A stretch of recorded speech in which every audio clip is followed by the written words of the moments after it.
Those aren't decorations. Horror story. My neighborhood was always one of those well-decorated ones, anytime a holiday came. Houses would be decorated for the 4th of July, Easter, and especially the big two, Christmas and Halloween. It seemed as though every house on my street would be decked with bright lights, yard ornaments, all that good stuff. Every house, except for the one directly across the street.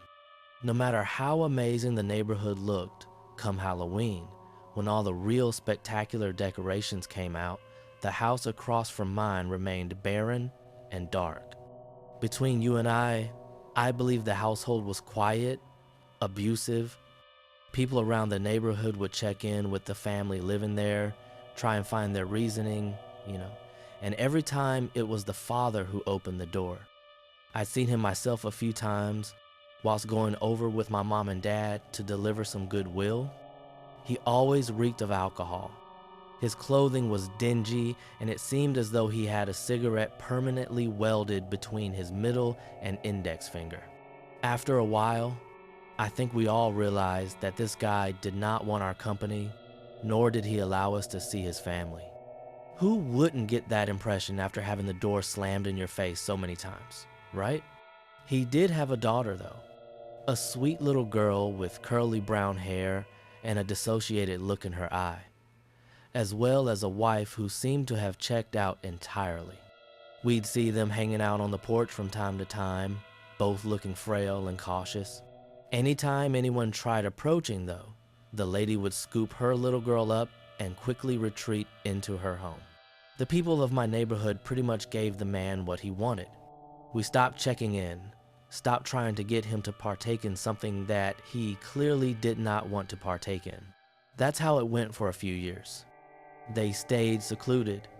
The rest of us went on with our lives. That is, until this year, however. Our neighborhood was selected for one of those best decorated competitions, for Halloween.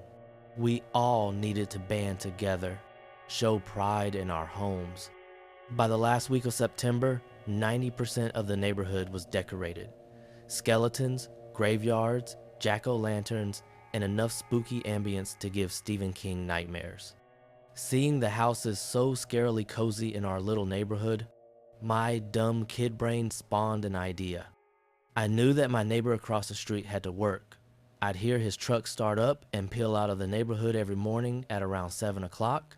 Work days for him were outside days for his wife and kid.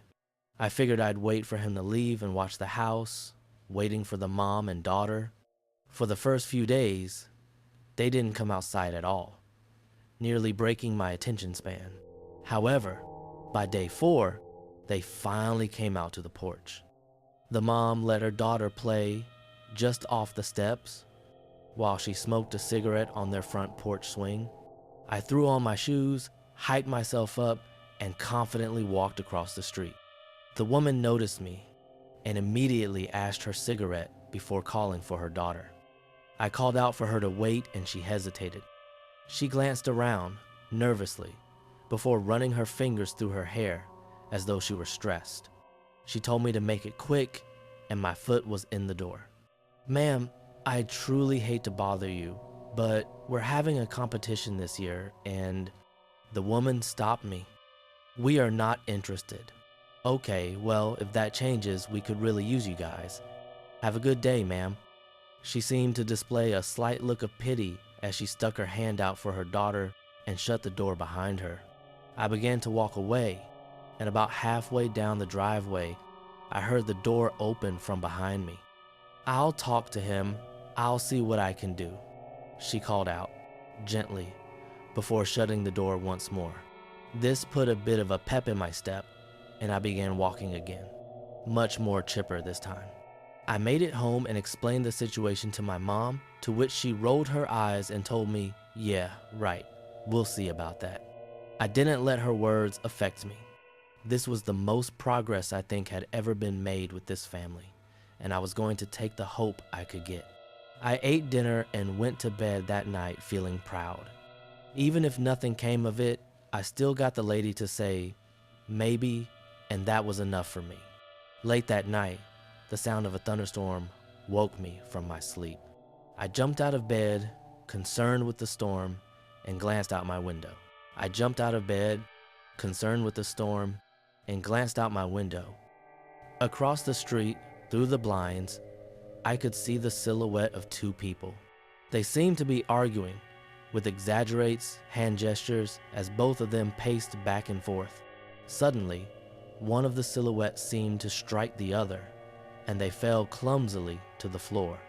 The other figure followed, and I could see what looked to be an arm popping up and slamming down in front of the window. I audibly gasped, feeling the warmth leave my body. I watched in utter shock as another, smaller silhouette entered the room before running away, terrified. The silhouette from the floor then rose up, seemingly 8 foot tall, and lurched forward in the direction of the smaller one. Lightning struck once more, and with the deafening clap of thunder, every house that had previously glowed with orange and purple Halloween lights was now dark and haunting. Terrified, I hopped into bed and climbed hid under the blankets, more scared of the storm than what I had just witnessed. I fell asleep counting elephants between thunder, peacefully drifting away to the sound of weakening rainfall. The next morning, the world felt different. The quiet after the storm felt more like the calm before a new one. I had completely forgotten about what I'd seen the night prior and went about my day as normal. There was one thing that was abnormal, however. My neighbor from across the street was out on his porch, stringing up lights.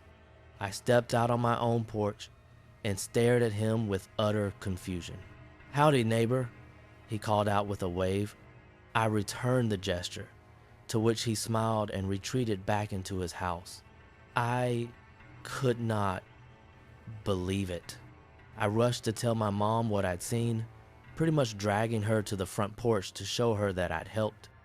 The man was now stepping back onto his porch, a very life-size decoration of a decapitated body being held firmly in his arms. He sat the thing down on the porch swing and stuck a cigarette firmly between its middle and index finger.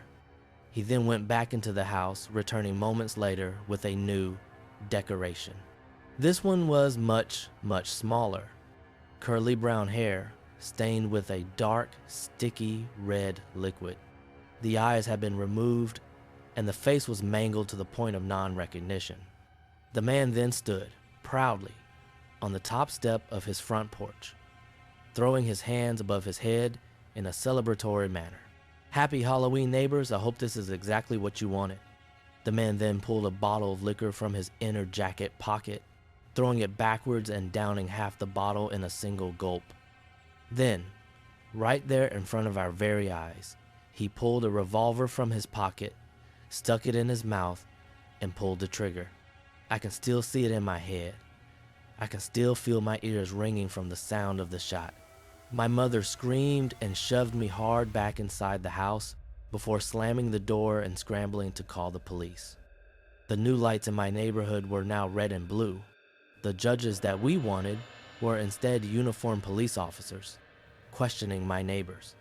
"Please, someone tell me why this happened. Was this my fault? I should have just minded my business. All I wanted was to have a happy Halloween."